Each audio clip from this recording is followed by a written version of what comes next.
And the screen share, screen number 2. And here we go. Can everyone see the screen? I can. Thank you. It is Synchromesh powered by Riesling. Let us begin.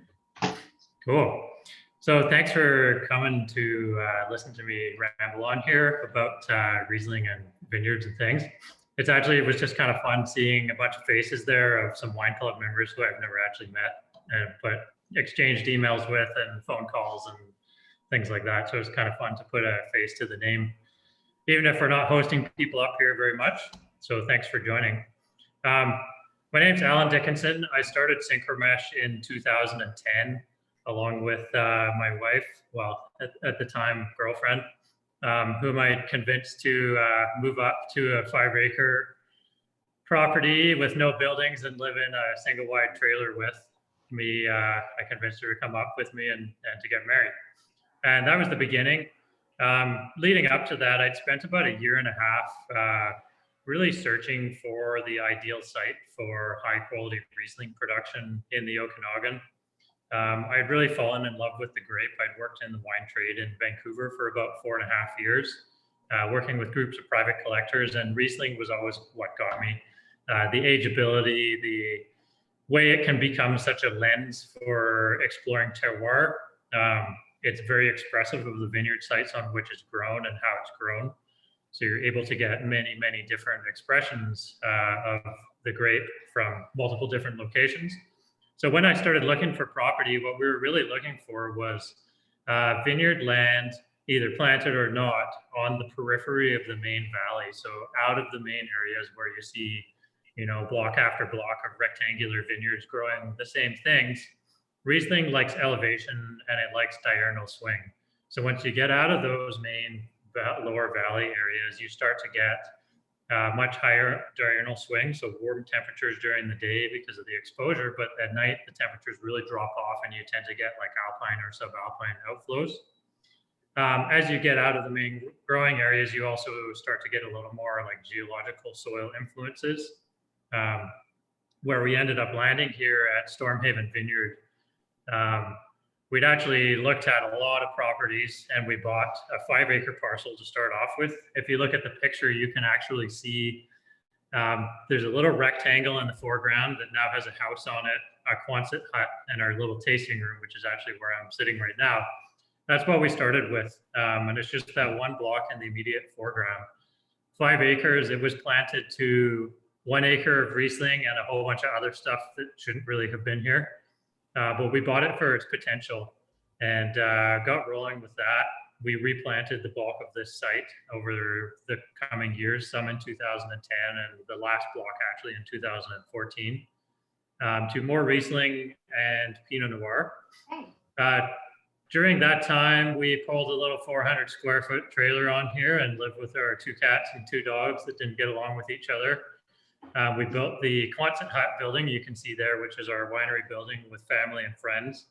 And if you ever meet my mother, Kirsty, my parents have been very involved in this from the get-go, helping out mostly with free labor and backup banking support. But there's many stories that she'll tell you about being on the top of a scissor lift 26 feet up in the air, helping to put together this Quonset hut that we started off with. But along with the help of a lot of family and friends, we got off the ground in 2010 and began with our first vintage, which is now really coming into nice maturity of Riesling from the older vines on the property. And we also started up leasing a small parcel for Cabernet Franc and Merlot to start up a program called Tetra Rouge, which is a Cabernet Franc based wine. In 2014, we built a house and built our tasting room. And after about 7 years of trying to figure out how to buy the piece of land next door to us with no money, in 2017, we bought the 100 acres surrounding us with no money. I borrowed down payment from a sister and her husband and a family friend, and we 100% financed it and planted that out. So if you look at the main image there, you'll see that 5-acre parcel in the foreground, and then there's a block way off in the background, and then other vineyard blocks that kind of skirt around the base of that mountain there. The mountain itself, that is Peach Cliff. It's about a 50 to 70 million year old volcanic structure, which at this point in time is now mostly decomposing granite and some pretty large quartz deposits. Oh my God, where's Cassandra? A little bit closer in than that, there's a ridge line that runs north-south there. And it's kind of right next to a little shop building in the background just behind the house. And that's actually the Okanagan Valley fault line. So a different age of geological deposits. And because it's a fault line, the deposits are actually quite different. So where the Peach Cliff itself is like volcanic from lava flow, the fault line itself is actually mostly subduction material. So you get much higher pressure formations, which really result in slate and quite a large amount of metallic deposits. So we get gold, silver, copper, lots of iron and things all deposited along that fault line ridge. And the little fingers of it that extend out into that block to the north of our winery are like basically like large triangles of shattered slate. The closer you get to Peach Cliff itself, you get a lot more attrition-based soils, which are the sandy loam and coarse sand that we get mixed with those geological deposits. And the further away you get, you tend to get much more of the glacial lake influence that you see really throughout most of the Okanagan. So at some point in time, there was a large glacial lake that had largely melted, and there was an ice dam towards the southern end of the valley that ruptured. So most of the Okanagan Valley is actually a result of a rapid glacial lake outflow. Yeah, you can kind of see if you follow the chain of lakes on the map there. And it was actually only until recently that it wasn't until recently that they discovered this. They had always thought it was a slow glacial retreat, but a team of scientists was looking at the volume of the Columbia Gorge. And historically, they'd always believed that it was created by outflows from the Montana Plateau. But when they measured the volume of all the tributaries, they actually discovered that the only one large enough was the Okanagan Valley. So it really threw everything on its head. What that means is that you get a little more lake deposit in the Okanagan here than they originally thought. And like all the kettles and things through a lot of the Okanagan Falls area, which is where we are basically like pockets and dips that were created by like chunks of ice left behind as the glacial lake retreated that then melted and left depressions. So there's kind of potholes marking the landscape of Okanagan Falls. And then on the upper area where we are here on this outflow, it was rapid lake retreat, followed by however many million years of slow attrition on the mountain. So we have pockets where we have a little bit heavier clay deposit with like gravel and granite boulders that were from the glacial lake. And we have those mostly planted out to Pinot Noir on this property.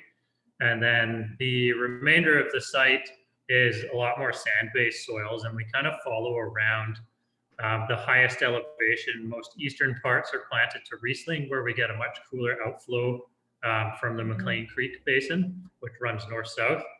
And then as you come around the front of Peach Cliff, we actually have one block called the Rock Oven. There's a ton of heat absorption in the mountain there, and it just reflects it out. It's considerably warmer during the day and the night, and we've planted Cabernet Franc there, as well as one very small test block of Cinsault. Cinsault, spelt Cinsault, is a French variety that you often see in like northern southern Rhone in small quantities, but there's more and more plantings of it in some kind of higher elevation areas of California, Chile, as well as in South Africa, and it's often planted in hot areas where the acid will continue to hold in the grape even with warm nights. So we planted it right under a huge cliff overhang under Peach Cliff, where there'll be mornings in the summertime when I'll leave the shop building up next to our house and it may be like 19 degrees at 9 in the morning before the sun's really hit that lower block, and I'll drive down there and it'll be 5-6 degrees warmer already. On the tail end of the season, because it holds on to so much heat, it also stays really warm. So we planted this little experimental block in 2019. We will see a handful of clusters this year, but it's probably a couple of years off before we get to do a whole lot with it.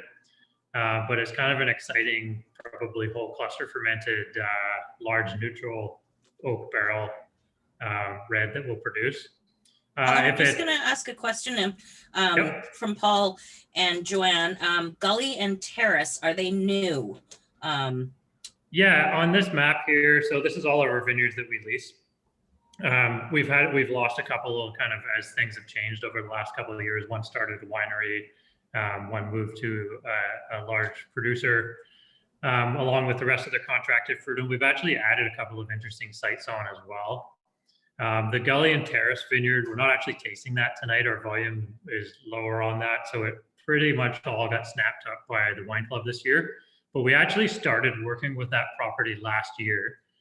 This is a property that up until this year was owned by a large producer that was bought by another even larger producer, who I'm not going to name, but this is in the Golden Mile area.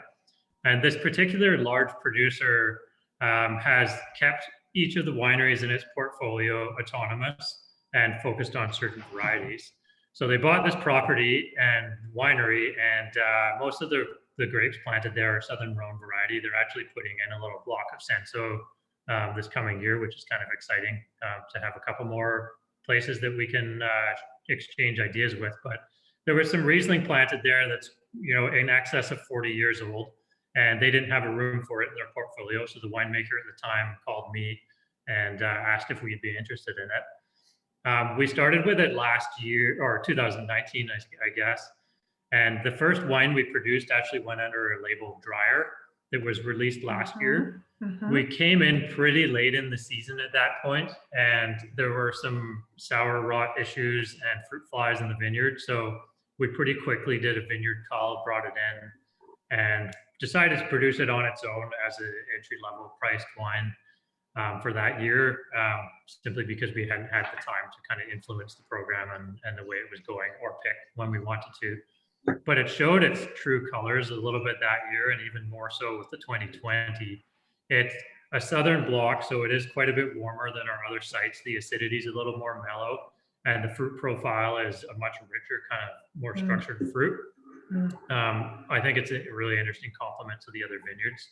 The wine probably will be drier than our other single vineyard wines in most years, simply because of the mellowed acidity. But yeah, definitely look for that. There'll be some small allocations in store. It's too bad Andrew's not here, because he would actually be able to answer if we have any available at all. But there is, I think there's a few cases kicking around back there. All right. Well, shall we drift forward? Did you want to speak of anything in particular beyond the, you know, location, the geographic vault, and shift and? So I'll just kind of run through the map here so you can all get lay of the land, because we're actually going to taste some wines from, well, basically after this first wine, we're going to run north-south on our Riesling property. So this will make sense. At some point, it may make sense to jump back when we're on each wine and we can kind of see where the vineyard sites are. Yeah. Stormhaven Vineyard, kind of lower center there, is our home property where we were just talking about. Okanagan Falls is seen by a lot of people as kind of a segue between the hot south. So everything south of McIntyre Bluff, which is in that beautiful Blue Mountain view that we all have seen many times. Everything south of there is quite a bit hotter. They're a much broader valley area. It's a lot sandier, really very different terroir from north of that. Everything kind of Naramata and north gets quite a lot cooler. And then Okanagan Falls kind of has this split where there's some pretty warm temperatures, a lot more rock feature. We have really 3 valleys colliding here for storm systems and airflow. So there's quite a lot of variation, and you get a little bit of each in Okanagan Falls. If you go up north on the map there to Longsview Vineyard, that's right up at the north end of Naramata. For any of you who've ever been up to Nickel or Bella Wines, Great friends of mine, also amazing Right. wines. Mhm. That's right up in that pocket there. And there's a series of alluvial fans that came down up on the north end of Naramata and actually continues up to another property called Cool Shana and even up to the Martins Lane plantings on the very north end. And these Did- alluvial fans brought down a lot of calcium carbonate, which is like real chalky kind of soil structure. So where most of the Naramata bench lower areas are these like clay loam lake deposit, gentle sloping, up in these alluvial fans, you get quite a different soil structure. Longsview Vineyard, for any of you who followed us for a few years, used to be called Bob Hancock Vineyard. The lovely Bob, who we loved a great deal and farmed for his entire life as a third generation farmer in Naramata, decided to retire a couple of years ago. And he sold the property. It was pretty bittersweet because he was a wonderful guy to deal with and had so much experience, but we definitely wished him well on his retirement. And I know that his daughters are still buying wine, and I've actually got a plaque from our wall here with his vineyard map that I need to take up and deliver to him It's awesome. at some point. The new owners, Charles and Linda Long, bought the property and have committed to the remaining part of a full organic transition. Bob was a conventional farmer. However, after decades of farming, he really didn't do much. He sprayed baking soda for rot protection and things like that. So although he was not certified, it was very close to. If we move down the bench a little bit, you get to Turtle Rock Farms, which we're going to get to a little later on with one of the Cabernet Francs. This property we've been working with since 2011. It also underwent an ownership change a couple of years ago, and it's now actually owned by a movie director producer couple who produced some films that I really enjoy. And they've been great to work with, and we've continued along with them. That is also organically farmed. It is only Cabernet Franc and a little bit of Merlot. And we produce typically one wine called Tetra Rouge, which is a blend of the two elements that kind of reflects the vineyard site for the year. Fairly structured, despite being northern, it actually brings a lot of structure to the wine. And then we often will have a Merlot and Cabernet Franc on their own. Thorny Vines Vineyard, we've worked with more or less since 2010. I know Ian and Anne, who own the property, I know their sons quite well. So I was aware of this vineyard and what was going on there and kind of became involved right up to the first vintage, which was 2012. And we even really enjoyed working with them for a while before my parents moved up to the Okanagan because there were no kids left in Vancouver. Ian and Anne were kind of like Okanagan parents to me. So it's been a great relationship. Very interesting Riesling. It's a slightly north-facing site for different acidity structure from our other properties, which we'll get to later. And then south of the Stormhaven Vineyard site, you can see Gully and Terrace Vineyard there, which is another Riesling property we work with. No longer on the map are two vineyards that some of you may be familiar with, and one that we're actually going to taste a Cabernet Franc from here. So just south of the Thorny Vine site is where Four Shadows Vineyard is that we used to work with for Riesling for a number of years. And they've since started their own winery and have been doing really, really well. We've been very happy to see it. Their Riesling is still delicious. And I encourage you to all go and find Four Shadows Vineyard. Mhm. And the Cochola family vineyard, just north of that little gray Oliver dot there, on the west side of the valley, was the source of Cabernet Franc for us for a number of years, which we're going to taste actually the final vintage of that a little later on. So as each of these vineyards kind of hits the crush pad for us, I've taken a kind of explosive view for winemaking with Riesling. To me, when you take all of the elements and all of the little microclimates in each corner of each property and different pick dates with different fruit profiles and separate them, you get to really see what each property is doing on its own and understand it better. And ultimately, I feel make better decisions on which wines or which corner of the property reflects the vineyard site the best in a given year. So for each of the Riesling properties, we do multiple passes through. We'll actually do an early pick typically, which if any of you are familiar with the German categorizations is called the Kabinett, which really what I'm looking for is like an early fruit profile, lower sugar levels to begin with, very high acidity. So that early pick is a lot of like Granny Smith apple, like pear skin, citrus. From there, we'll do a second pass through a little bit further along, very slightly higher sugar levels. The acid tends to still be holding very strong at this point, and we're getting into more like stone fruit, so like peach, apricot, that kind of stuff. When we get into our final pick, the Auslese pick, as the Germans would call it, it's kind of, that translates into late harvest, but really it's the last of the regular table wine picks. And you'll see a little bit more mellow acidity, more tropical, like pineapple, even like caramelized brown sugar, grilled pineapple, like candied mango kind of qualities to it. Each of these on their own make fantastic wines, but it gives us the opportunity to kind of ferment all of these things separately in these little tanks that you can see. We actually have 2 full rows of those, and decide what we like, decide what elements contribute the most to the blend, which is the first wine we're going to taste in a minute, and which elements really reflect the vineyard site in a given year and the typicity of that site characteristics we look for. Now, each of these components is not only separated for fermentation, but because we don't actually add any yeast or any enzymes or really anything in the process until a very small dose of sulfur at completion, just for bottle stability, these wines are all fermenting with whatever stuff and junk came into, someone's opening another wine that we're not tasting.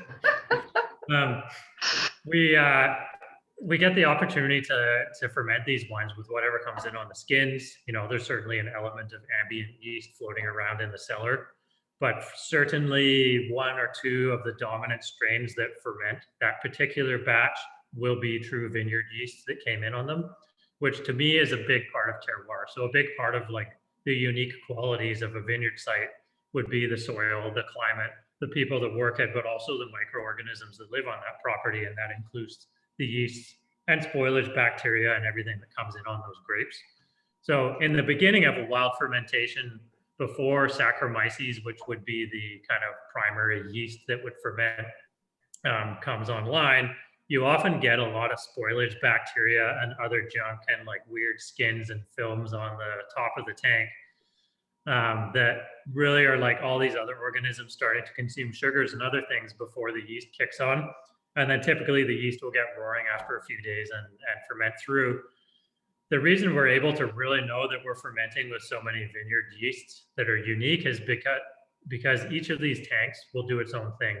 And there's characteristics of each vineyard that follow the same fermentation kinetics and the same process every year, you know, irrespective of vintage and what tank is next to it.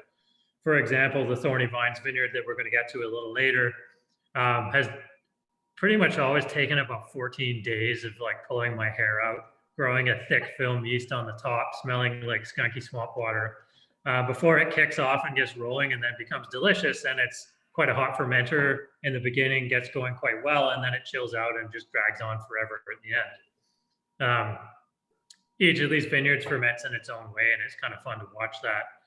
If you ask my wife how being married to a winemaker who produces fairly natural wines is, she will tell you that it's agonizing being around me during harvest, because everything's going down and ferments are going sideways and things are ruined, but really you just have to wait out the process. And you know, outside of a few outliers, the natural yeast will kick up and ferment through nice and cleanly. What it takes is what you're seeing in this picture is a clean winery. Clean equipment, separation of lots.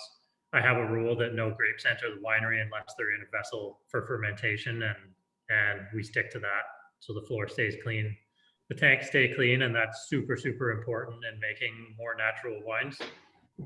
How many liters of tanks do you have? Well, we have 21, I believe, 1,100 liter fermenters. Wow. 4 660 liter fermenters, 2 920 liter fermenters, a 5,000 to 2,500, an 11,000, and a 24,000 liter tank, and then a whole bunch of open top red fermenters as well. So quite a bit. We have more than our current capacity. Looking forward. Right, looking forward to a lot of the new plantings on this large parcel that we bought at Stormhaven are really just coming into production. Like our first releases are actually coming out this year from the plants that went in. And we will be growing that pretty significantly. So it's important to have the capacity to separate those lots out, but also to feed in and grow, our one entry level wine that we're starting off with here in a minute, or I've already been started off with. Yeah. I call the blend is actually, we just call it Riesling, is the one wine that we scale production on. And what we're trying to do with that is have it available, more or less year round. And like most private retailers, it's going to Ontario this year. It's in Alberta already, Manitoba. Yay. Well done. So that it becomes kind of a gateway to what we do. If you talk about marijuana being the gateway drug, this is like my gateway Riesling. We showcase kind of our style with the, production and how we make Riesling, what we do, the Okanagan Valley in a given vintage. And I think it's a great introduction to this type of Riesling. So, well, let us begin. Let's Yeah. talk about it. So wine number one, which is in front of you on your screens already, our Riesling. We just call it Riesling to keep things really simple. You'll note a difference between this and single vineyard wines is that there'll be a single vineyard designation. So I might say Thorny Vines and a big, background ghosted on letters. Plus they'll cost more money. The regular Riesling just says Riesling. And this is really an assembly of all of the lots that we farm for the variety in a given year. What I try to do is actually assess the primary fruit qualities from each vineyard site and assemble a blend that allows them all to showcase themselves. I usually do that after I've selected the lots that I would like for the single vineyards, and then I end up having to steal a little bit or sometimes give a little back to the single vineyard lots. But the idea is like a very accessible wine that captures all this fruit complexity. We bottle this wine a little bit before the single vineyard wine, so it does show itself a little sooner. And it's got this wonderful fruit complexity that's just very easy to get into. I strive for a balance point with residual sugar and acidity on this wine that allows it to be super versatile. It will age very well. It's something that you can smash a bottle of on your own on the patio, or you can throw it against spicy foods, or you can throw it against a big thick cut of meat and it'll cut the fat on it. So it really works with a lot of things. We try to have this pretty available, and it's actually I guess not right now, but by the glass at every Cactus Club in the province. So it's a good introduction to what we do. And I love the program that Sebastian's put together at Cactus Club, and that's been a great intro for us actually. Congrats. To people thank you. That's a big deal. Super juicy. This wine is super juicy, super mouth watering. It's got nice sweetness, super fresh. I love all of that juicy, citrusy, not rich, but freshness, like delicious. Yeah. So to give a little bit of brief chat about the numbers on the computer there on the screen, just so you all know what it is. Alcohol, obviously 8.71%. Riesling generally, at least in the style I produce it, is fairly low in alcohol and can range from the low 7s all the way up. Well, I suppose the high 6s actually I've done too. All the way up to 12, 13, 14%, depending on where it's grown, how it's grown, and how dry the wine is. I like Riesling that's light on the touch with alcohol and brings viscosity and texture from the way that we farm crop levels that allow us to then take a very high acid wine as well. So the pH and the TA are basically your measurements of acid. So TA being titratable acidity or total acidity is a combination of all of the naturally occurring acids in grapes, like your citric, your tartaric, your malic. Each of them are a little different. Malic being biting into a Granny Smith apple, citric obviously being more lemony citrus-based acidity, and tartaric being a little more chalky kind of acid. If you look at your total acidity number, that 9.3, that's a measure of grams per liter. And then you compare that to your pH, where it says 2.8 there. The lower your pH is, the more you will notice that acid. So the numbers are correlated, but they don't always, it's not like a straight scale. So you can have high TA with more modest pH that you won't notice the acidity as much, and you can have very low pH with a more moderate total acidity that you'll notice a lot more. The final number there, the RS, is the residual sugar number. So when we're dealing with wines that have such high natural acidity like this, I taste them constantly through the fermentations and towards the end, like even down to an hour or two apart, in order to pick the balance points that I like. Each of these micro fermentations, and we typically have in excess of 30 different Riesling ferments, I will taste and stop on their own at the balance points that I like. And, then I will test and see what the numbers are. And, sometimes I'm pretty close to what I think and sometimes I'm not. But to me, Riesling balance is all perception.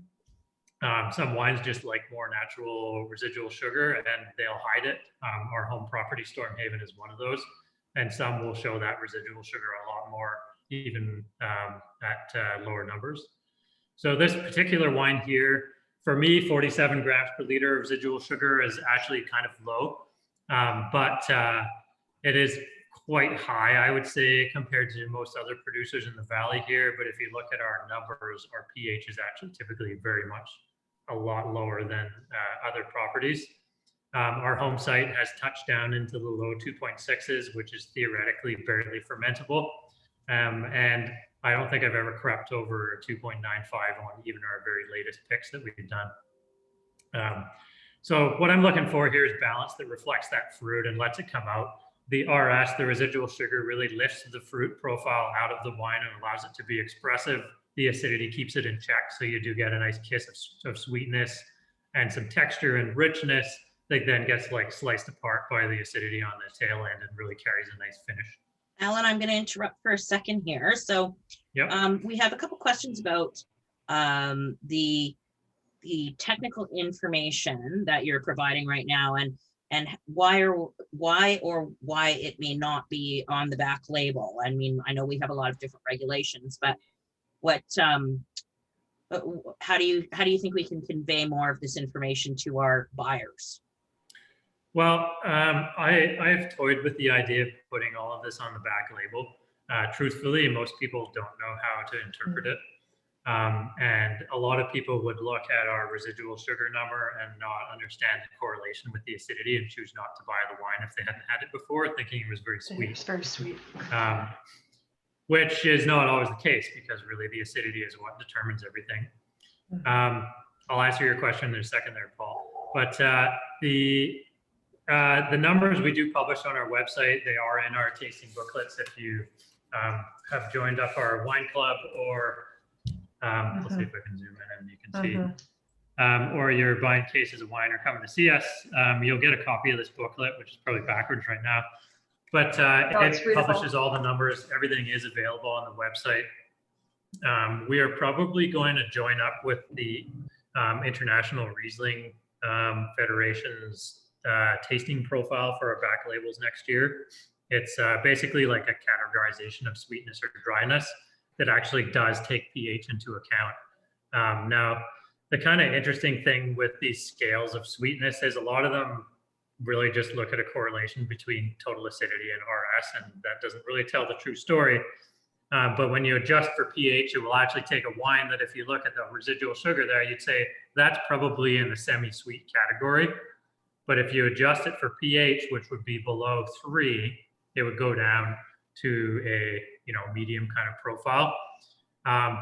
The kind of tricky part for us in really putting these numbers on the label or joining the tasting profile is that our pH is not just below 3.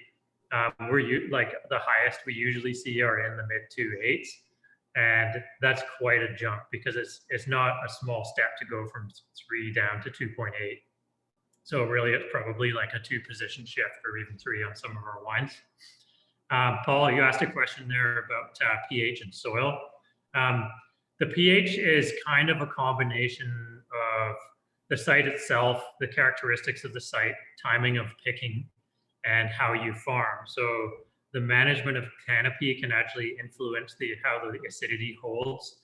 And the way that we farm and the diurnal swing we see on most of our properties allows us to get phenolic ripeness, which means all of the flavors, textures, and the physiological qualities of the grape, i.e. like brown skins, ripe stems, brown stems and everything too, they come from diurnal swing earlier. So we're able to get full ripeness at lower sugar levels when we carry a much higher natural acidity and pH and low pH still, if that makes sense. How Was much- there a second question there too? I don't know. I don't see the Oh. question, so. I think you said you had 2 questions, but there was another question there about driest wine. We do actually have a dry wine. I don't even call it drier. It's actually dry from our home property under Blue Label, which I think we have a couple of cases left. It's a later release in the season, a little bit of skin contact, longer lees aging, and a bone dry wine. The Gully Terrace is the driest of our single vineyard wines.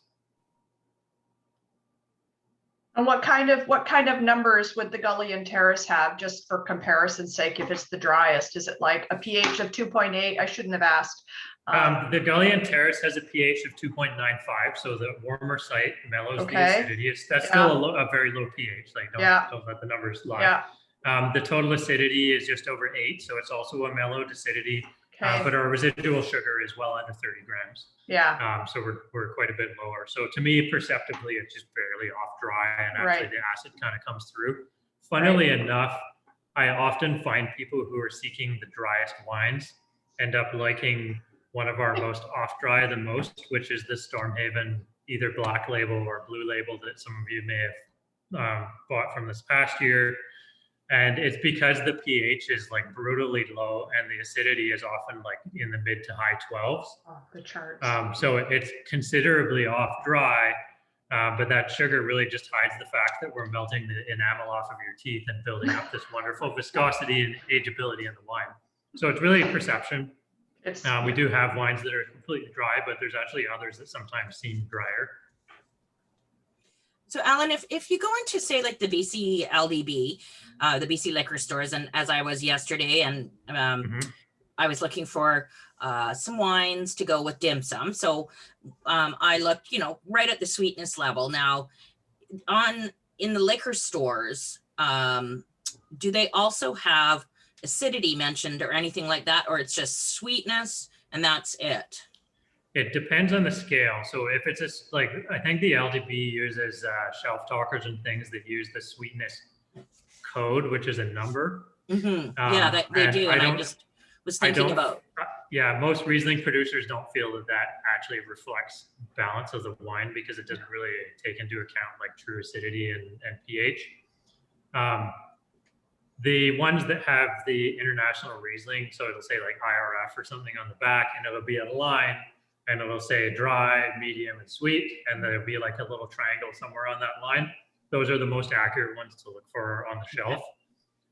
Or the alternative is to go into like a good private store and ask them, and they'll be able to give you usually like pretty good answers. Yeah, we don't I mean, I do prefer that. I was just thinking because yesterday I was like on the fly, and so I thought maybe other people might benefit a little bit from that. Yeah, definitely. But yeah, look for that line, and it'll have a little triangle that indicates pretty accurately like the balance point of it. Like truthfully, there's actually very few producers in the world that are at the pHs that we're at, and in fact, the low 2.6 pHs that we've had, to my knowledge, are like possibly amongst the lowest in the world. well, wouldn't people argue that these are not fermentable if the pH is some that people low? have questioned whether they were, but I mean, they clearly fermented. So. Yeah. Yeah. This is the superhuman powered by Riesling, Alan Dickinson speaking. So this is why. Yeah.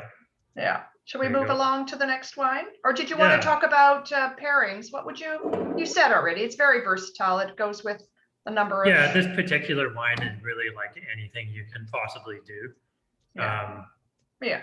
On its own too. Like on its own, delicious. Oftentimes like sushi with a little bit of spicy tuna or something like that in there, like is awesome. Curries, if you're getting takeout from like Maynam or Vidges or something like that, awesome pairings, definitely. All right. I need to run and grab my next bottle here from the fridge. All right. So let's just take a quick poll. Everybody following, enjoying, sipping, finding it good? Thumbs up.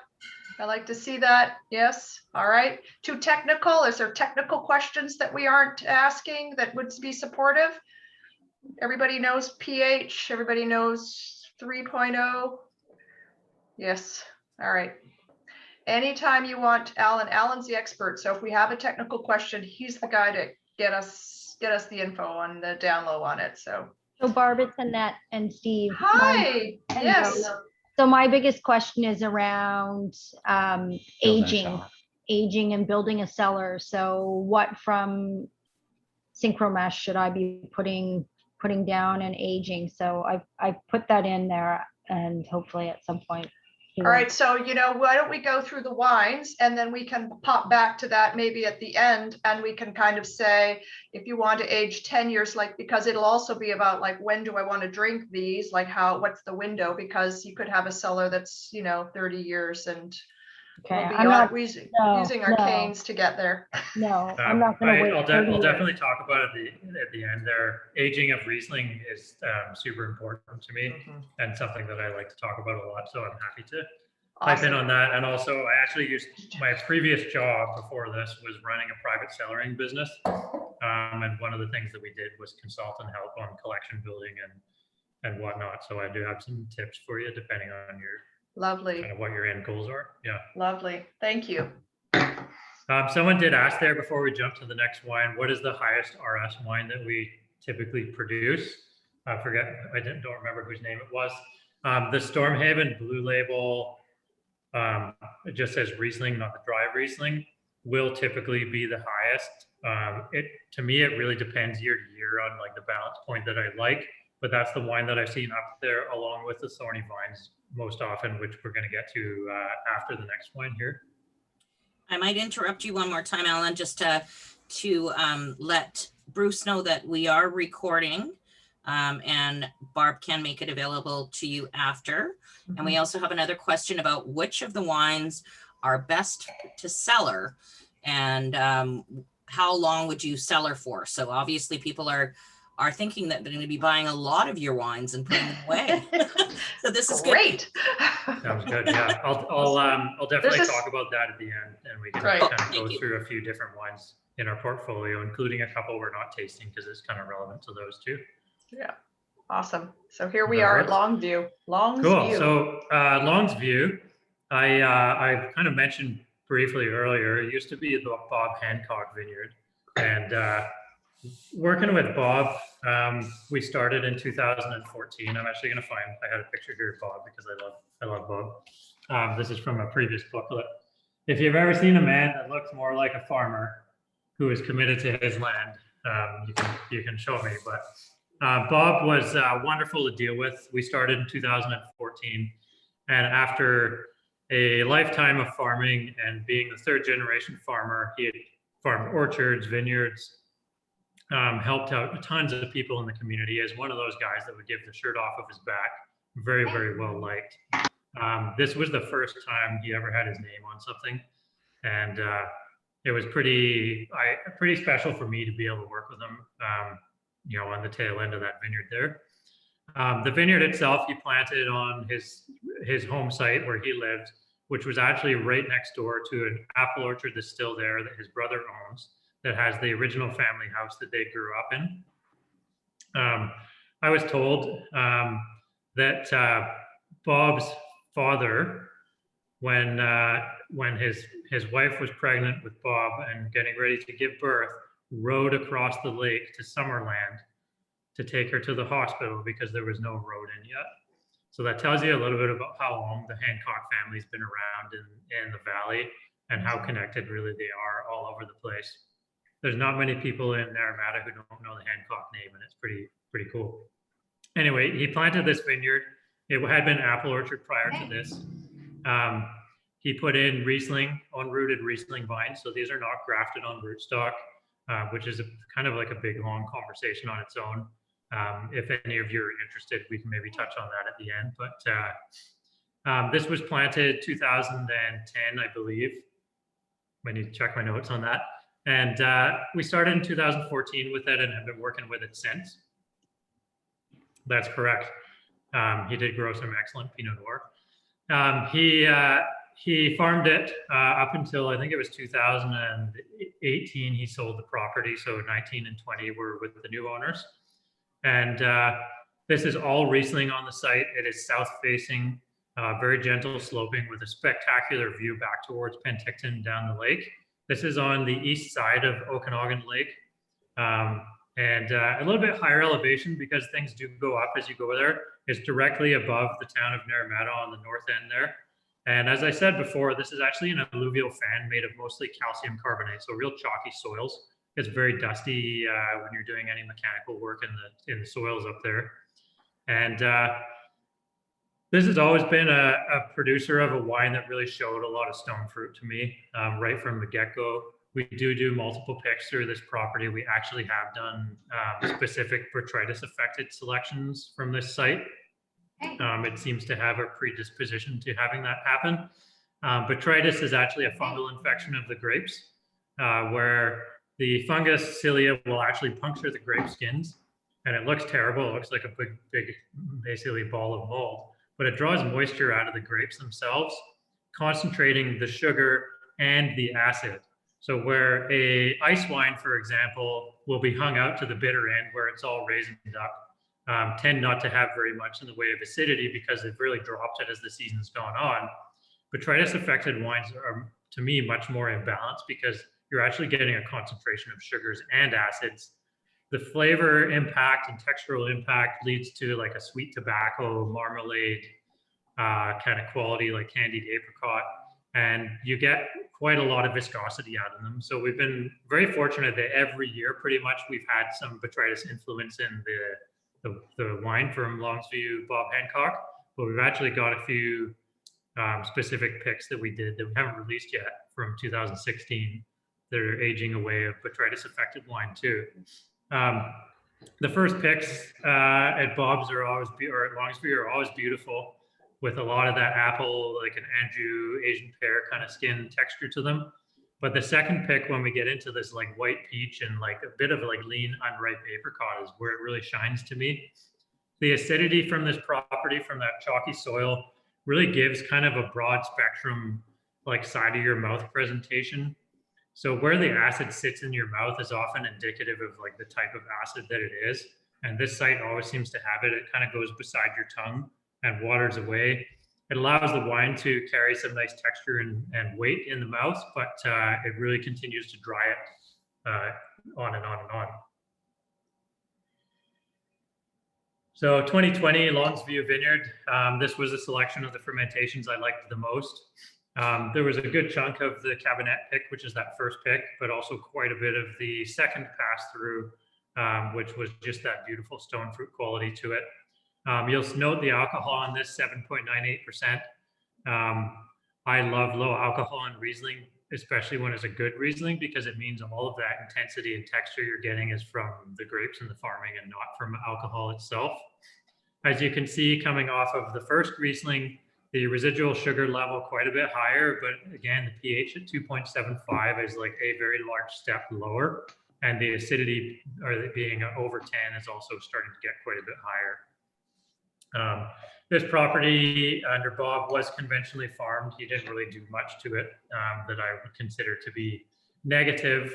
Charles and Linda Long bought the property in tail end of 2018, and we are underway with the fully organic conversion since then. So pretty exciting property for me. You know, it's always scary when a property sells that we're under long-term lease with.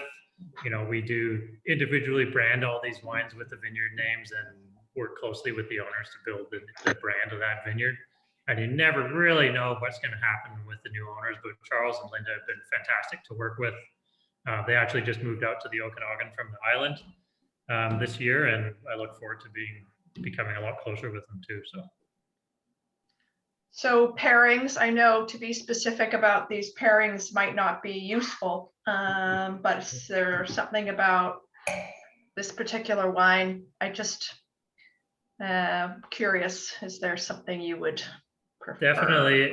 This wine to me, I mean, like all of these Rieslings really, like I could rattle off the same broadness of appeal for pairings, but Bob Hancock Vineyard, if you have like a pickled beet salad with like some fresh rocket in it for a little spice and maybe some goat feta or something, is an amazing pairing. The acidity and like the dressing for that, the pickled beet, it just works beautifully with the texture of the acid from this property.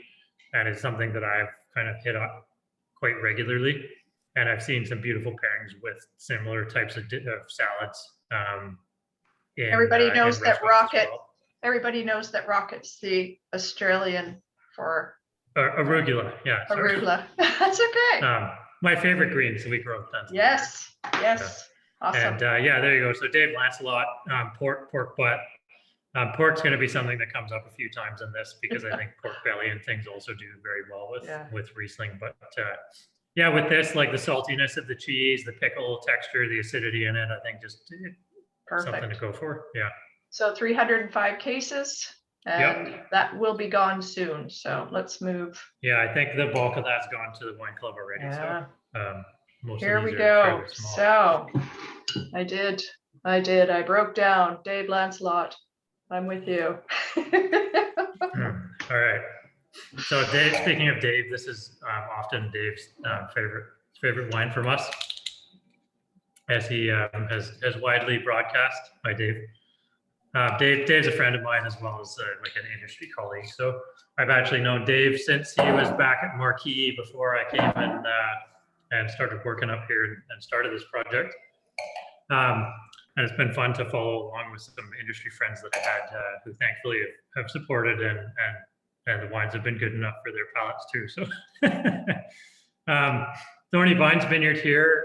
This is a site we have been working with really since 2010. And the first crop off of it was actually 2012, from which we made a wine as well. Going back to the 2012, it is aging beautifully. I think this vineyard has some serious aging capacity ahead of it. In the early years, like 12, 13, 14, I would say most of it was like predominantly driven by this very citrus acidity to it and a citrus fruit profile, a little bit simpler in structure and fruit. And around 2015, 2016, I noticed like a maturity level hit this site where the vines stopped responding as much to surface level inputs, kind of did their own things. And that real citrus lean on the fruit was joined by like a big hit of like pineapple, a lot more texture and a lot more complexity in the fruit. And it was almost like it grew up. With that fruit showing up, it allowed me to take a step out and add quite a bit more residual sugar to this. I think I was starting in 2015. The acidity is clearly there, the TA being over 11, a nice low pH. This is the only vineyard that's touched into the 12s for total acidity in some years outside of our own home property here. And I'm finding these new vintages from 15 on are really developing beautifully in bottle. 2020 as a whole was really, I would call, a fairly typical growing season. The timing of the smoke issues that we had from wildfires this year, which was mostly coming out of California, was not really impactful on our growing season like it had been in some prior years. There was actually a fire just north from us in 2020, but it really didn't have much impact on the area. So we got to enjoy like a pretty normal growing season. There were some hot spells and some cool spells, but there were no extended like 40+ degree days. And there were no weird cool down rain events and things. So we got to kind of ride out for once a pretty straightforward vintage. And when we have these straightforward vintages with like pretty mild, but not super hot or super cold falls, you're not picking under pressure. So we're able to really follow through and pick when we really want to, as opposed to when we have to. Thorny Vines, beautiful property. Ian and Anne have been amazing to work with. I was actually texting with Ian today. We're going up there next week to help out with a few things. And they've been wonderful to deal with in the long term. Like I said, almost like parents, and have been really fully on the organic train with us from very early on. I love this wine. We also have done some trials with botrytis affected picks from here. We had a wine from 2013 that was botrytis affected, a dry botrytis affected wine, which was kind of an experiment to see how that went. And we talked about pork belly a second ago. That was like a match made in heaven. A dry Riesling with tons of that like sweet tobacco aromatic and like marmalade quality with like nice pork crackling was something else. Divine. divine. We need the recipe. There is a picture somewhere that a friend of mine took of Fago, and I it's think a bit I think it's terrible. interesting. There's a like a restraint, a little bit of a restraint on the nose. It's not as aromatic. More like the minerally salty Riesling kind of nose. Definitely. And I said a second ago when we were tasting the first Riesling, it gets bottled quite a bit ahead of these wines. On top of that, the kind of general fruit complexity that we get from putting all those properties together allows that wine to fill out a lot sooner, I've found. All of the single vineyard wines you're going to find are a little bit shyer in their youth. As we get into these are kind of wines that I would say are more intended for some at least medium term aging. I don't Cellar think- worthy. Yeah, like none of these are going to fall apart in 15 years and should go quite a bit longer. But I find that there's like a real like 3 to 5 year time period through which they start to kind of do something cool. Yeah. If you have patience, but give them a couple months and they'll really start to flourish in the aromatics as well. Well, we know there are people in the room who have no patience, so we will make sure that they are not. It's either hidden or no. It's a no-go. So, what about? This is a northern aspect, so this is a bit unusual. Yeah. So northern aspect, meaning it tilts to the north very slightly. Overall, the soil here is that more typical clay loam that you get in the Naramata bench, pretty gentle sloping, so a little bit richer soil, gives a little bit richer texture to the wine, more palate weight. That's usually true for whites like Rieslings and Chardonnays and things. The northern aspect actually contributes to what you'll probably notice on the finish of this wine, which is almost like an axe swinging across your palate, where the Bob Hancock's acidity was very gentle in the side of your mouth. The Thorny Vines is like a super linear, like laser acidity that you swallow it and you think almost for a second, oh, this is kind of sweet. And then the acid just plows right through there and keeps it at bay for the rest of the bottle. And yet it's 56 grams per liter, so not much different. No, not really. The original. The Bob itself. It's that lemon. A second ago. Yeah. Interesting. Fantastic, actually. It's a fantastic taste experience. So I hope everyone takes the time to do that, to line them up, taste them, and get oriented, because it's really a fantastic way to build new neural pathways.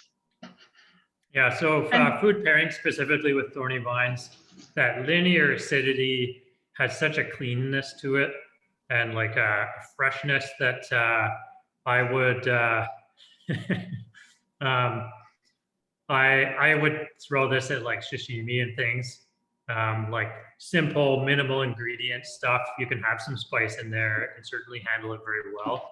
But that like freshness and purity, I think, plays off well with like a simple, pure, clean, fresh food. That's awesome. All right. Shall we move to the next style? Sure. And if any of you have questions specifically on the wines we're going through or any others, like feel free to ask them at the end too. If you forget, I'm happy to go back to them and pour myself another sip. So here we are, Stormhaven Riesling. Yeah, so Stormhaven, this is the vineyard that started it all. So starting in 2010, our first vintage off of this site was at the time 74 cases of Riesling. The first wine I had ever made in my life, the most expensive Riesling from BC in the market. And it was kind of a Hail Mary to what I was hoping to do that actually turned out very good in the end, thankfully, was produce a very ageable style of Riesling. Since that vintage, we've expanded our plantings here, and we have kind of been able to experiment with the different areas on this property and produce a few different Rieslings from the home property. In fact, the 2020 blue labels, we have four more coming, as well as a Pet Nat, which is a sparkling wine produced from property here too, as well as this particular wine here. So as we kind of grow these plantings out, we're able to explore the geology changes, the elevation changes we have on our site, which we do range in plantings from 1,650 feet down to 1,300 on the home property. The peak of the mountain's about 2,000 feet. So we got a lot of interesting stuff to play with here. And at each site, really, each area of the site really does show a difference in the fruit and the structure, or in the acidity quite a lot. And then on also how they ferment. So the wine we're tasting today is in that white label series, along with the Longs View, Thorny Vines, and Gullion Terrace. And this is a selection from our home property of the fruit that I feel like really reflects the site quite well, but is also perhaps a little more accessible in its youth. So to me, the delineation between this wine and either blue label or black label Rieslings from the home property is going to come down to the intent of the wine. It's not necessarily to say that blue label is like a million times better and a whole different wine, but it's selections that are really made more in the direction of aging. We do make some decisions in the vineyard that affect like the crop yields and things like that. And in fermentation, to me, they are very expressive of the corner of the property that we end up bottling them under. Whereas this wine here is a selection from a couple of different blocks. One of them being a little more sandy based, warmer on the south end of the original site. We call Gibson Block. And Gibson is actually named after the middle name of my old dog, Scruffy, who was the first dog up here along with his counterpart, Darby, a little terrier. And this is a little bit warmer. We always bud out a little sooner in this part of the property, so the leaves come out. There's just a little bit more lushness and generosity I find in the fruit, and the acidity is always a tad mellowed compared to the other areas. So it kind of makes it a little more approachable on its own in the beginning. The other component of this, and I think they ended up being about 50-50, is the first crop off of one side of our Gold Digger block, which is not as offensive as it sounds. There used to be an old mine site on the north end of our property where they actually pulled about $17 million worth of silver out and some gold in the late 60s before they hit the water table and it filled up with water and they kind of abandoned it. They drilled test drillings all over the mountain, all over the property, and actually found pretty significant holdings, but there was just so much overlay that it wasn't practical to continue. But that's where the Gold Digger name comes from on that north block. And if you remember the original picture of our vineyard, the aerial shot, to the north of the house, there were vines stretching out into the distance. That is the Gold Digger block. It's about 7 acres of Riesling planted there. There's 4, yeah, there you go. So off in the top right there, a little further over to the right. Yeah, there you go. That's our highest elevation parcel. It is all south facing there.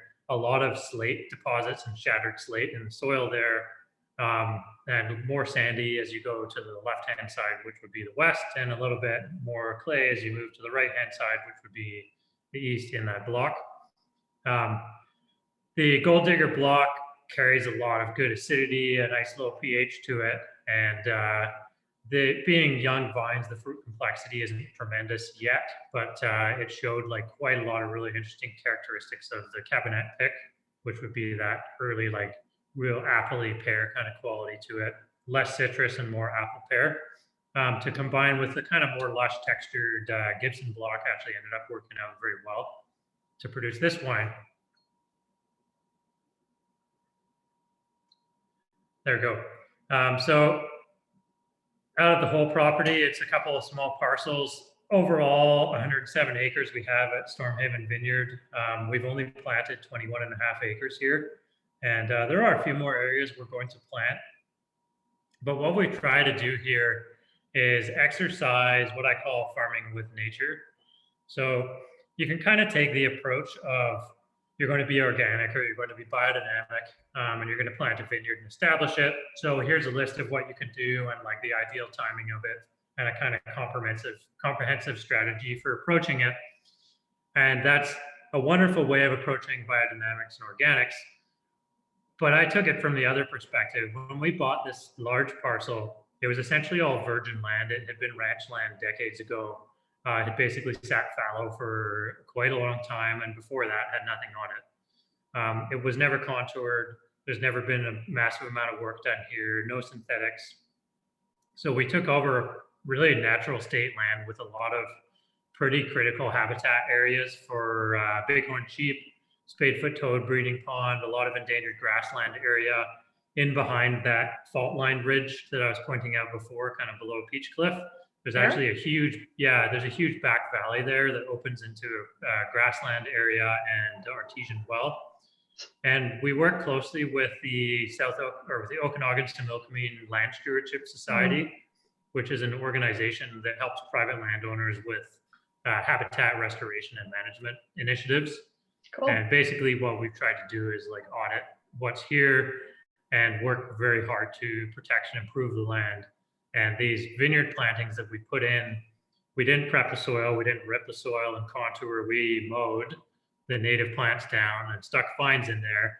And my whole approach is, instead of saying, here's this vineyard that we're going to farm organically, I'm saying, here's this natural balanced ecosystem.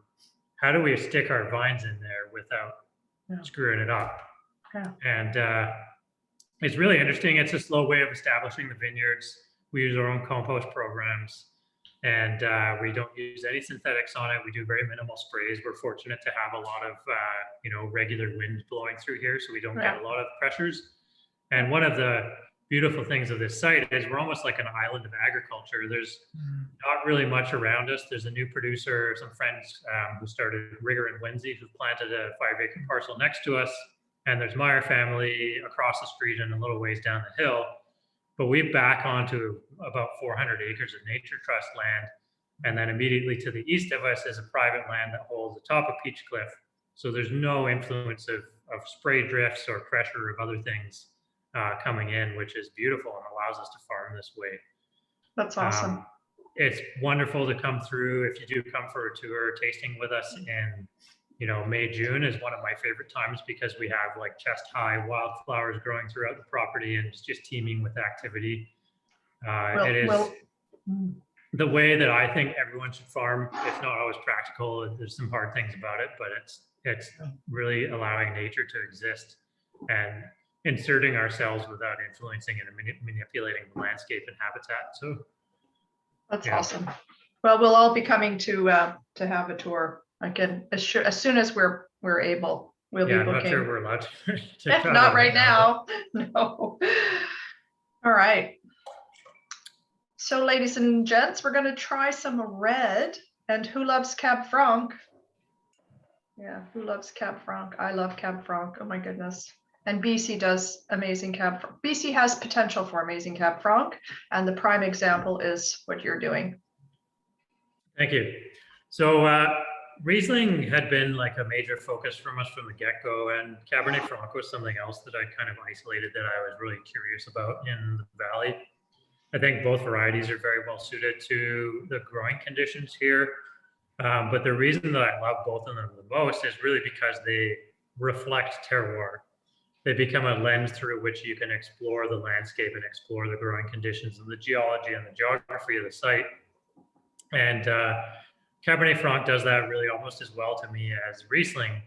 And you can really see it in the styles of Cabernet Franc, where you can range from a light, fresh, Pinot Noir-like structure that's just smashable, low alcohol, all the way up to like big, very structured, massive wines with incredible ageability on them.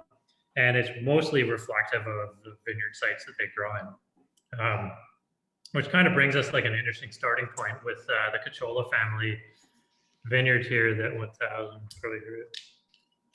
I missed the first part of that comment. Sorry, Vanya. The Cachola property here is just south of us, so just north of Oliver on the west side of the valley. So that Oliver area is quite wide. So a lot of nice early sun exposure in the morning, and all day long you get that beautiful South Okanagan heat. But then in the late afternoon, that western slope cuts off the sun and allows the vines to just kind of chill out a little bit. This is really butted into the base of that slope. And this is a very unique site for Cabernet Franc to me. It produces a wine that really is very Pinot Noir-like in structure. It's always nice and low alcohol. It gets phenolically ripe, so like flavors, aromatics, like brown seeds very early on in the season, and it just allows us to kind of wait out the flavors that we're looking for. But it always comes relatively early. We bring this fruit in. We've always destemmed this property. I can talk a little bit more about the stem inclusion on the next wine because it's relevant to that. But this has always been destemmed and fermented as whole berry with gentle punch down, which is basically like mixing in the cap as the fermentation happens. We get CO2 pushing the berries and skins up, and we just kind of resubmerge them gently. A nice cool fermentation that rocks through pretty quickly from this site. It's always been a little bit of an anomaly for me in the cellar. With red wines like this, we typically will do a secondary fermentation. So the first fermentation is converting sugar to alcohol. The second fermentation that you see in most red wines and a lot of Chardonnays and things, at least partially, some Chenin's and things like that, is what's called malolactic fermentation. And that's the conversion by bacterial ferment of malic acid into lactic acid, which creates a smoother texture, softens the edges on the wine. These are often two different elements. With this particular property, we would get through primary fermentation and somehow that malolactic fermentation was completely finished already, which is not like anything else for me. This wine then goes into barrel. It's always been a fairly neutral barrel program. We only do it was like 8 to 10 months for each vintage. I think this one was about 10. And then we do a pretty generous rack out of barrel of most of the clear liquid and into bottle and release this. And 11.9% alcohol is always a nice, fresh, vibrant wine. I saw someone ask about this and I was going to bring it up anyway. This wine always will pour cloudy, especially as you get to the lower part of the bottle. That's totally normal. We do not finer or filter any of our reds, and this wine in particular always shows that with some cloudiness. But fruit profile wise on this wine, it's always on that kind of lean, fresh end of the spectrum. Lots of fresh, raspberry, almost like a tomato leaf, earthy quality to it. A little bit of mushroom, and this light weight on its feet, very silky tannin to it. Not a lot of grip, just kind of a broad spectrum, and beautiful with a light chill on the patio. Summertime food. You don't want to throw this at anything too heavy, but like a nice pork dish, halibut. I would almost say pair it like a Pinot Noir, with the exception of salmon. Salmon and Cabernet Franc, Merlot, other Bordeaux varieties don't play very well together, but outside of that, you can go with that. Great price, and I really love the low alcohol. Just makes it a crushable, super crushable wine. Precisely. Sometimes it's nice to be able to drink a whole bottle of something and not feel bad. Yes. Tuesday, Wednesday night and not feel bad about it. So. Exactly. Yeah. Shall we? Yeah. So one last note on the Cachola. If you do like this wine, unfortunately, after 2018, they moved over with the rest of their production was already going to a large outfit, and they consolidated with that. So this is the last vintage of Cachola. Sadly, I love this wine. It's beautiful, fresh. It's got a real strong following. So if you like it, buy some now and enjoy it this summer. Is it an age-worthy style? Could you buy? To me, the charm of this wine is its vibrancy and its youth and its freshness. That's not to say it won't age. The first vintage was 2013, and I opened one not that long ago, and it's pretty delicious. Chandra's got a Cab Franc that's a little bit cloudy. Is that normal? It's unfiltered, or? Yeah, totally. Yeah, that's. I was just mentioning we don't filter any of our reds. This wine in particular, is always a little cloudy, because we steer clear of a lot of different enzymes and agents and manipulations in the winemaking process. The true colors of the vineyard show through, and for some reason, this property always makes cloudy Cabernet Franc. A natural wine, perhaps. Yeah, it's a little nutritional content, I think. I love that. All right, so last vintage, very important to remember, super crushable, $28. This is order by the case. This is a great summer wine. And then we had, David wants to ask quickly here, sorry to interrupt you, Barb, any No. replacement reds planned? Sort of. So I'm not there's sure, kind of what does a replacement red mean? I wouldn't replace any of your reds with anything. So there's sort of no so to Bingo. speak replacement, but it does kind of coincide with the beginning of our production of the Cabernet Franc we planted on the new property here Okay. in 2017, which you'll start seeing hitting the market. Like the 2020 vintage is a little larger. I like it's own style, so there's no replacement for this wine particularly, but we are filling out the capacity and production level a little bit at least. Yeah. maybe they'll change their mind at some point. Maybe something will happen. You never know. Well, call them, look them up. I will. I'll be like, hey, you're gonna help my friend Alan. Yeah. He needs more vineyard from. Anyway, they're lovely people, so like I Yeah, no yeah, hard feelings. I know. It happens in our business.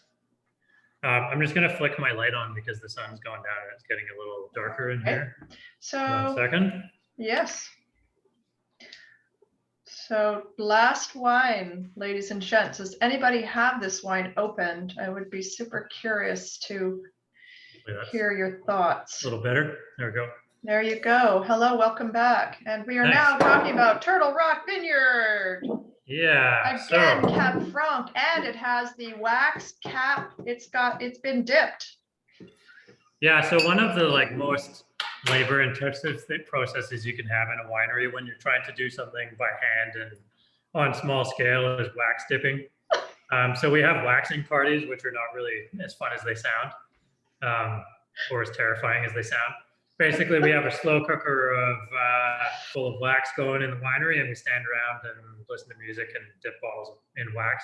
It's actually kind of fun, and we usually do it in the winter when it's cool outside, so it's a fun And there's family activity. There's a particular wrist turn, isn't there? Like you have to get that right, don't you?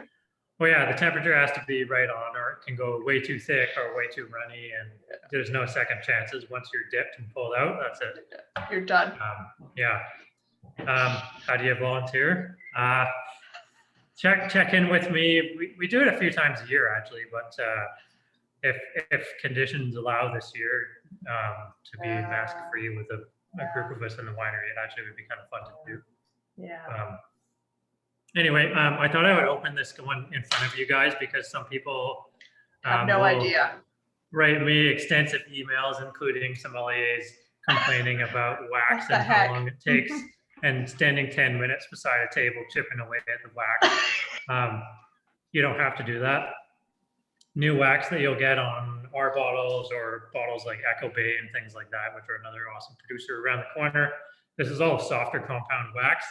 So you can actually just corkscrew right through the top of it, pull the cork right out, and it'll break a little disc off, unscrew it, pop your thing off, and then just clean up around the rim a little bit. No problem. If you're doing this on a bottle of Riesling and you've had it chilled down a lot in the freezer, because we do wax dip our top Rieslings, and you're having trouble, just run the wax under hot water for like 10 seconds and it'll soften it up and break right off. But you don't have to stand there hating me for 10 minutes trying to open the bottle of wine. Now, having said all that, this is probably going to give me a hard time here, but could All you right. explain the Well, different you things will about be. that? Yeah. While I'm opening this, Michael has asked the difference in our label colors. So you've heard reference to white, black, blue. I think that's all we have right now. But the white label in single vineyard wines kind of represents most of the leased properties that we work with. So these are vineyards that we pay an annual lease on or have been working with on a long-term basis that we do individual wines from. So here's that cork with a little bit of wax on top. And the black labels are wines typically from those sites or in the past from our home site as well, that are wines that are really more designed to be aged or that demand a little bit of aging time. And for most of those, especially like the Cabernet Francs, we do part of that for you. So you might notice the vintages on these wines. The 2018 Cabernet Franc we just drank from Cachola family being a white label really aim to be fresh and enjoyed young. 10 months in barrel, pretty short bottle rest before release. When we released the 2016, it had been in barrel for 2 years pretty much, and then in bottle for a further 2 years before we release it. So we try and kind of do this a little bit for you, but the black labels certainly are wines that I would encourage you to lay down. They will definitely benefit from it. At the very least, a solid decant, which is not what I'm doing here right now. Or pair them up with something with a nice fatty kind of content or some richness that will help to kind of break the wine tannins and acids down for you. Anyway, I'm going to pour this here. Very different animal. You can see right from the beginning with the color from the Cachola family of vineyards, and also from the alcohol at 13% versus the 11.9. 13 is still by all means relatively low, and that's a conscious decision that I do make with our wines. Although sometimes it's nice to pop open like a 15+% hedonistic wine and really enjoy it. You pay for it the next day. So at 13%, this is to me a nice balance point. The Turtle Rock property here, I'm just going to bring up. Oh, I guess you do have. Was it on the? Was it over here on the? It is on the map. Yeah. Oh, it's just outside of Naramata. Yeah, Turtle Rock. So it's just south of Naramata Village. I was hoping I had a picture on here, but I don't. Just outside of Naramata, south of that, there's kind of a creek in the road, Naramata Road there. And Naramata Road itself that runs north-south along the east side of the lake there actually almost acts as a divider of soil types through most of the bench. So we talked about the north end of the bench, how we had those alluvial fans with calcium carbonate, and then down in the thorny vines where you get the more typical like clay loam lake deposits. Above Naramata Road, if you're driving along, you'll see steeper slopes leading up towards where the KVR trail is and runs up above Naramata. And on those steeper slopes, you get a lot more granite bedrock and a lot of gravelly kind of deposits. So much less of that clay, much more well-drained soils, but also warmer soils. So Turtle Rock Farms itself is actually almost like a saddle. On both sides, there's large outcroppings of granite that really absorb heat during the day and then radiate it out at night. The gravel is very well drained, so it kind of stresses the vines for water and nutrient the way that we want to. And then we do also get a nice cooling outflow off of the KVR trail above it towards the end of the season, which allows us to hold like beautiful acidity on this site. So we end up with a wine that can have a lot of intensity and structure, but a real nice acid backbone to it that keeps it pretty and very feminine, which is a quality that to me is like a defining quality of Cabernet Franc. No matter what scale and what structure you have in this grape, it should never become Merlot. It should always stay pretty. And a lot of that is in the aromatics, but also the acid keeping it fresh. So we do have Merlot and Cab Franc on this property. We do produce a wine that I forgot to grab to show you called Tetra Rouge. I guess I have a picture of it here, which is a combination of the Merlot and Cabernet Franc from that site. And we used to actually make that wine under a black label. And originally my intention with that property was to produce a Cabernet Franc dominant blend that really reflected that site. As the years went on, we started with this property in 2011. Every year it was like agonizing putting some of these individual barrel components of like Merlot or Cab Franc into the blend, because I always felt like the sum wasn't always greater than the parts. There were always some like standout, beautiful, pure single variety components.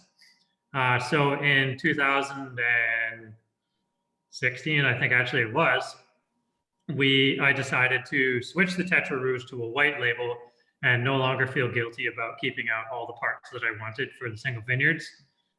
So we basically declassified the Tetra Rouge, bumped it down to $28. And the kind of crux of that was that 2016 was also to me like the best vintage of Tetra Rouge we had had to date at that time, and was then succeeded by the 2017, which I saw someone earlier saying they were opening, which is actually my favorite vintage of Tetra Rouge to date. So from there, we pulled out single variety components of Merlot and Cabernet Franc, and it was really, to me, it was not my intention to say, I'm going to make 75 cases of Cabernet Franc this year and 50 of Merlot. It was paying attention to the barrels and the components we have. We do small fermentations with this. With both Merlot and Cabernet Franc, we do quite a bit of whole cluster fermentation, which is actually exactly what it sounds like. Instead of destemming the fruit and going berries only, we're putting in intact clusters, stems and all. We're basically like stomping them down just a tiny bit to crush and put some juice in. And the result is you get a mixed fermentation of a little bit of what's called carbonic maceration, where intact berries that haven't been damaged yet will actually start a 100% CO2 environment fermentation inside of the berry before they break down and come apart. But combined with the traditional ferment and a real slow feed in of sugars as those berries slowly break down off of the stems, draws it out. You get a lot more delicacy in the aromatics, a cooler ferment, but you also start getting texture and an aromatic quality from the stems themselves. Now, if you chew on a ripe stem in the vineyard, it's not always going to be brown. It'll sometimes be electric green, but it should have like almost a rosewood kind of quality, like a sweetness to it. And in the bottle, they put in like a real nice kind of spicy aromatic to them, a little more earthy funk to them, and they bring a texture as well. So there's many different kinds of tannins that exist in wine. And if you start at your seed tannins, they're a very short grain. So you really notice them. They're very almost harsh tannins. So you can sometimes get them in wines that are not necessarily the highest quality production, where they've squeezed the crap out of the grapes after fermenting and they crush the seeds, and you get this harsh tannin that never really resolves, or they have to introduce tannin additives to kind of mellow them out. Next up, you get your medium length tannins, which are your skin tannins. And then you get your stem tannins, which are out of the screen, along with your barrel tannins from the oak. Now, those stem tannins are very long grain tannins, so they have the ability to be very viscous and textured, but they don't resolve and polymerize very easily. And polymerization is when they're combining into strings almost. So if you think of a piece of string and you're trying to connect like little short pieces and long pieces, the stem tannins don't play well with others except for oak. So on our whole cluster fermented wines, you'll actually see a much higher oak component of new oak barrels, but you won't necessarily notice it in the wine. And that's one of the cool things of tannin polymerization. When these stem tannins combine with the barrel tannins, a lot of it precipitates out and you don't get the aromatic influence of the oak, but you get all the textural influence. So you get this beautiful freshness out of the stems, much more like darker fruit profile in the Cabernet Franc fruit itself versus the Cachola. I always get this beautiful like sarsaparilla, like root beer kind of quality to the aromatics, real prettiness. This wine will cellar, comfortably in the 7 to 10 year range. And I would say like a good 5 years is what it hopefully deserves. I guess we're coming up on that pretty soon. Mm-hmm. And where the Cachola is like lighter, fresh, summer fare, this isn't a heavy wine by any means, but it will certainly stand up to, if you want to go venison, gamier meats, lamb is a classic bigger Cabernet Franc pairing. If you're vegetarian, any of the big mushrooms like portobellos that will carry some juiciness and big texture and richness to them, or if you like morel mushrooms, I actually love. We were very fortunate. Unfortunate there was a wildfire across the street from us a few years ago, but very fortunate that the year after and a couple of years after a wildfire, you often get like this massive crop of morel mushrooms. It just releases the spores. And we were pulling one summer like 4 or 5 pounds of morels out of the vineyard every day. And it was like, they're very expensive. So it was a real treat. We dried a lot of them. And I found like just rehydrating the dried morels for like 10 minutes and then chucking them in with like a real basic pasta dish with like maybe a little dusting of Parmesan paired with something like this is incredible, because the richness really plays off with the freshness in the wine, but the structure of it supports the richness. Kind of on the flip side. So it's a gourmet paradise where you are. Sounds years, like yeah. Some years. We still struggle with the asparagus. Mm-hmm. There's wild asparagus growing everywhere, but you always find it when it's already flowered out. Yeah. Interesting though, foraging. So any further thoughts on this particular style? Everybody's waiting for your moment of truth. You've tasted it and you're thinking it's good.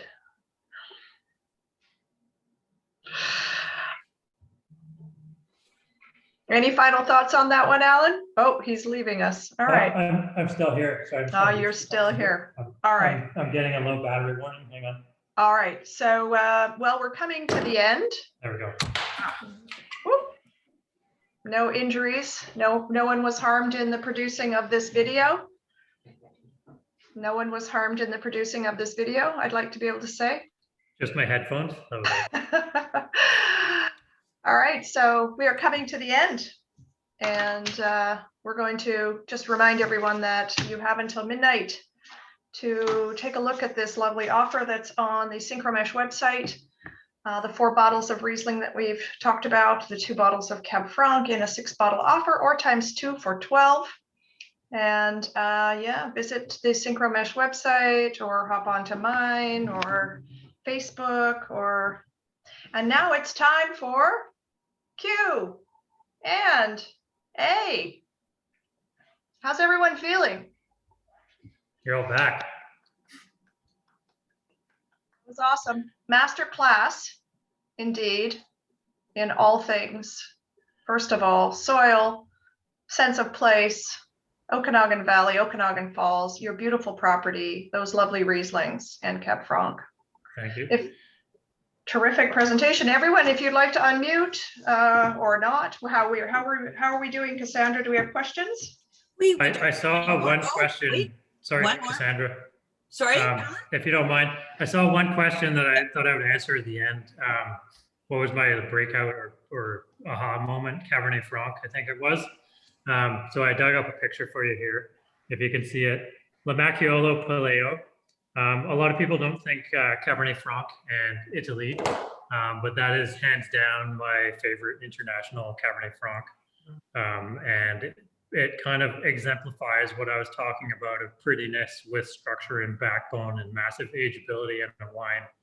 That is something that I would love to strive for as a quality And benchmark Alan, for myself. can you say again where that one was from particularly?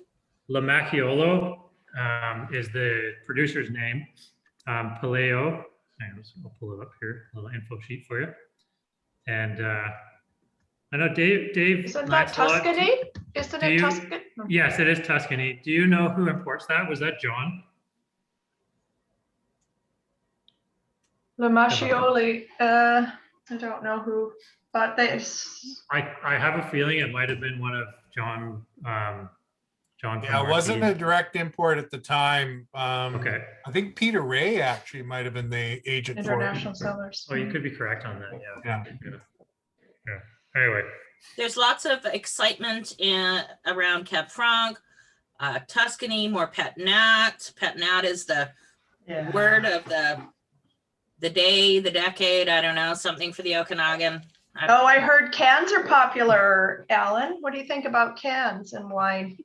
A can is good for certain kinds of wine, I think, but we got Camping these wine. very easy things to open screw caps.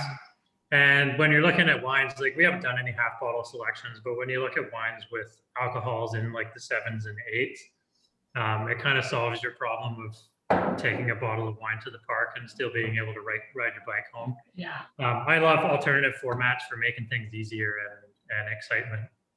Ourselves personally, I don't think we're going to go that route. We've kind of looked closely at a few things. Unfortunately, none of our recycling solutions are particularly great in BC or really in the world. So there's not a significant difference between glass cullet to aluminum. I thought you were going to suggest that we should be buying by the barrel from you. Well, you could. They're kind of hard to roll to the park with you, but. Barb and I can handle it. We've done work. I think we could invent a bike. A bike with a barrel, and you just bike on into the park, and it's like a barrel tasting. It'll be like Well, Synchromesh stick a on little tap in tap the on it. park. Yeah. I did actually toy with the idea here locally of doing growler fills from the winery of some Why wines not? that I thought would be fun in the summertime. We get so many people coming by that are, they're like, oh, we're here, and then we're going down for some lunch, a picnic down in the park, and then we're heading over to Blue Mountain or whatever. Yeah. And I think it would be pretty fun to fill up a growler, take it out, And so have would some you, with lunch, and then take it Yep. back and to so you their. would just pour it out of like one of your, I would just I don't have know, a refrigerator or how would tank in that the work? winery, I think. Yeah. Hmm. I haven't So- done it yet though. How are we for questions? Do we have any more? Does it? Oh, what I another would- one has popped up from All right. Max. I love the name All right. Max. Hey, So Max. I'm going to give this full center that- stage. If you're is not that drinking Max? your own wine, what are you drinking? Ooh. Yeah, it is. Hey Max, how you doing, man? How's it going? Good, You're the good. Max that came up to visit, right? Yep. Yeah, I thought so. Cool. So Max came and did some harvest stuff with us last. Was it last year or the year before? I guess it was last year. It was last year. Yeah, which was good fun. Times. So yeah, when I'm not drinking my own, I do dip in pretty heavily into international stuff. Rieslings from, I'm very German heavy in my own cellar. And Cabernet Francs from around the world that I thoroughly enjoy. Some Bordeaux producers, that I was able to purchase before we started the winery when I had disposable income. And I do try my best to taste horizontally through a lot of BC. There are neighbors and friends, but also some amazing wines coming out of the region. We drink a disproportionately large amount of sparkling wine from Blue Mountain and Bella. In particular, lots of wonderful Cabernet Franc, Syrah from Nickel, some of the skin fermented wines from Rigger and Whimsy, our neighbors I was mentioning before. And I actually build a horizontal every year of all the kind of focused Riesling producers in the valley so that I can taste through all the wonderful wines out of Tantalus, Orfino, Little Farm, which is Reese's project, and Wild Goose, anyone who's kind of committed to it, especially with single vineyard, 8th generation. I'm trying my best not to miss any of our friends there. Yeah. We actually communicate. We haven't done so yet, but have been working a little bit on getting a BC Riesling producers cooperative going to share. Sort of like the information Pinot and Noir, ideas. Alan, that they have that, the BC Pinot Noir Celebration. and Yeah, it's a kind of an organized group that Mhm. we wanted to look a little more focused on the producer end rather than on the consumer facing, with vineyard visits during different seasonal tasks so that we could share some information and experiences on it, cellar visits during harvest, and then some cooperative work to kind of put BC Riesling on the international map as well, which was There was a an article priority that for us. came out recently from Michaela Morris Yeah. in Decanter. And how did you feel about that? I'm sorry, I don't know if you were in that article. We were. So I've known Michaela a little ways back too. She's a Canadian that writes for Decanter, which is one of the top international publications. And Decanter in recent years has been starting to shine the light more and more on Canadian wine, and especially in BC, and discovering that like the European palate, especially that likes wines that are a little fresher, very terroir driven, lower in alcohol, is actually very well suited to Canadian wine. So Michaela decided to do basically like a representative tasting of all the significant Rieslings out of Canada. I hadn't caught up with her in a little while, so I said, "Hey, can I?" Because she asked for one wine, 3 bottles. I said, "Can I send you like 14 different Rieslings?" So we sent her down a bit of everything that we had done just to kind of catch up on stuff, and including some small lots and a few back vintages. I really enjoyed Michaela's palate and her opinion on things. And actually, funnily enough, she published a lot of notes on a lot of things, and I think a very good representation of the Riesling situation across the country. Our dry Riesling from Stormhaven, which is the only dry wine we made, was actually one of her highest rated on her top 14 that she released. So Yay. It was kind of excellent for me to get that feedback because that was the first vintage of our truly dry wine. And it was a wine that was really 10 years in the making of experimenting with some different techniques for producing dry Riesling with our fruit and our natural, like extreme acidity here. Right. I was super pleased with it, but it was good to get a professional, well, I suppose I'm a professional, an Um, impartial opinion. it's always interesting when you get articles written about you, and it depends on where they come from, but getting something written in Decanter is not only good for you, it's just good for Mhm. the whole region. And the more we get visibility in press internationally, the better we all Absolutely. are. So yeah, and yeah, bravo for that. We are a very small producing region. I mean, Canada's total production even is very, very small in the scheme of things. So we're never going to populate shelves of like grocery stores around the world.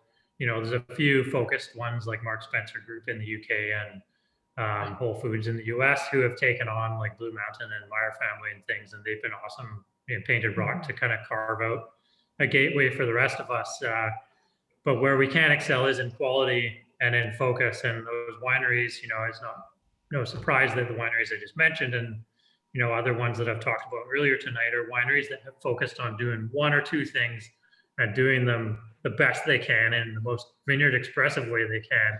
And these are the wines that we're seeing popping up in specialty stores and in international wine rating because they reflect what we're doing and how we're doing it uniquely and differently. Even though we're a tiny scale on the upper end of our quality levels, we can compete, no problem. Let's segue into ageability. Yeah, so we talked a bit about this with a few of the wines going through. The kind of overarching umbrella of Riesling to me is that it is fascinating when it's produced young.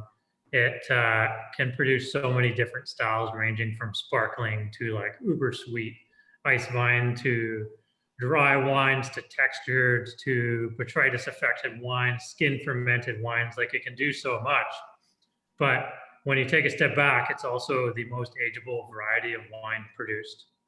A high quality Riesling that's produced with a lot of flavor and textural intensity, a very high acidity and a low pH and a lot of residual sugar especially will last decades. I've been fortunate to taste botrytis affected Rieslings that were over 100 years old and they were remarkably fresh.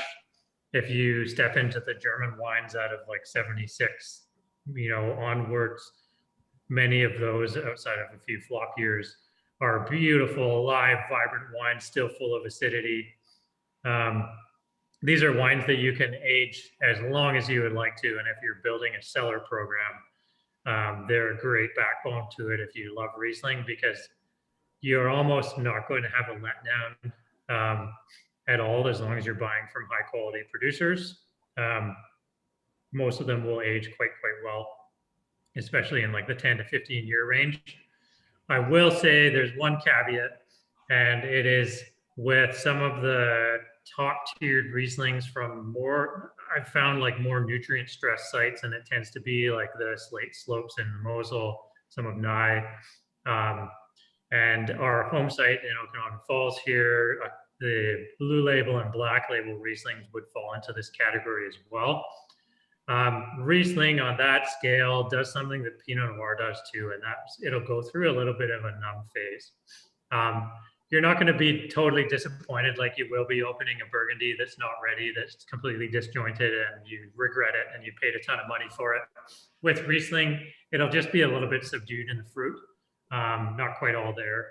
The wines are still very enjoyable, but I found our home property black label and blue label, you either want to drink them in the first 2 years while they're real fresh or wait until after 5. After 5, you'll start to see like this integration of sugars and acids, a lot more texture, and some of the aged Riesling characteristics starting to show through, a little bit of petrol notes and things kicking into it, which I love. If you like them fresh and young, those first 2 years is your ideal window. If you want to explore what happens afterwards, then give them like 4 or 5 years at least, if you can. As far as building a cellar, I'll just give you guys a couple of my quick Cole's notes on it. You always want to think about space, what you have available, the appropriateness of your storage conditions, like are they temperature controlled, or are they at least constant temperature, out of sunlight, away from vibration. Humidity these days is less important because a lot of stuff is under screw cap. With cork, humidity does make a difference on the extreme end, but the other factors are a lot more important. But think about how long you're, like this is more relevant for some of us than others, but how long you're going to be alive for when you want to drink some of these wines. How many years you want to be building your collection for before you can start tapping into it, and whether you want to follow the European model, where you're building a cellar that's really partly for your next generation you're going to pass along, and tastes may change and things, but you're also thinking about allowing your children to enjoy wines, 10, 15, 20 years down the road are important factors. That's like a long game thing that most of us haven't benefited from on the front end. So our parents didn't build cellars for us, but personally, I do try and lay some things down that my kids will be able to enjoy after maybe just when I'm really old, I don't know. But those are all factors to consider, how many bottles you can store, and then building out. If you want to build a cellar where your minimum age is 5 years and you have 300 bottles of space available, then you need to start buying the things you're going to be drinking in 5 years' time and leave yourself enough room to keep building up for 5 years to do that. So really think about those factors when you're starting. Also be aware that your tastes will change, and you might find by the time you're opening some of these wines, they're not your favorite, but that's life. Good tips. Any questions? I can count to 11.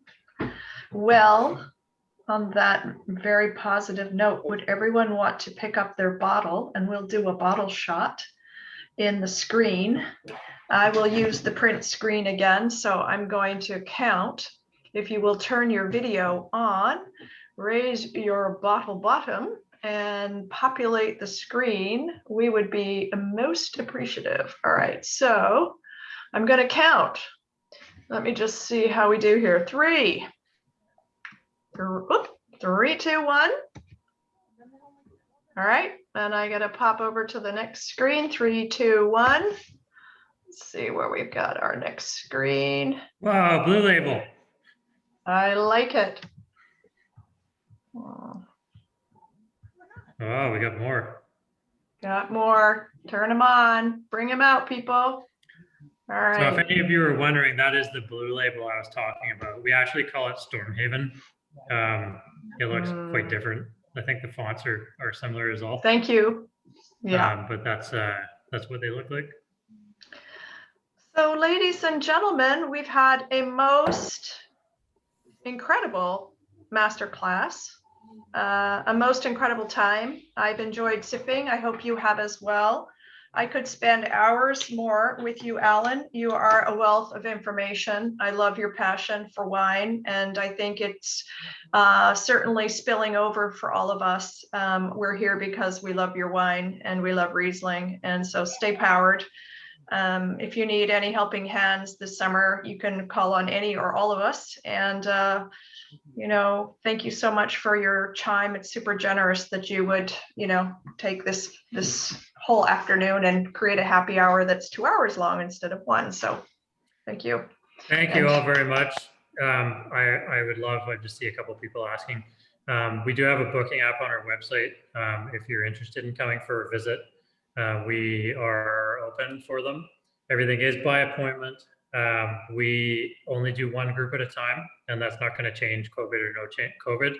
So you book in, bring some good walking shoes. We're going to put some steps to what we talked about and show you around and give you a little bit of a vineyard and geology education. And then a good sit down tasting in the tasting room takes about an hour and a half to 2 hours. We will taste everything in the portfolio, available or not. So it's a pretty excellent educational experience. That is free for our wine club members. if Andrew was here, I would ask him to sort something out for you guys who tuned in today. But I'm not the tech guy, so I don't know how to do it. In the Well, back we'll end. get something sorted out with Andrew. I will send out a note to everyone who was here today with a link to the recording so they can watch it again. Just a reminder for the bottle offer, and we'll have a code or something for the tour and tasting, maybe Yeah. for the folks. So we'll look after that for sure. Sounds Thank great. you. I Thank you. appreciate it. I'm All gonna right. go Go and enjoy look these after your 6 kids. bottles of wine with my wife, who's been stuck with her 2 kids. All right. If Thank you anyone so wants to much. hang out, you're welcome to hang out. If you would like to leave, it's time to go. Thank you, Yeah. everyone. If Enjoy your anyone evening. has questions, you're welcome to email me as well. I've got time, so Awesome. Thank you so Thank much. you. Awesome. Thank Thanks, you. guys. Good night.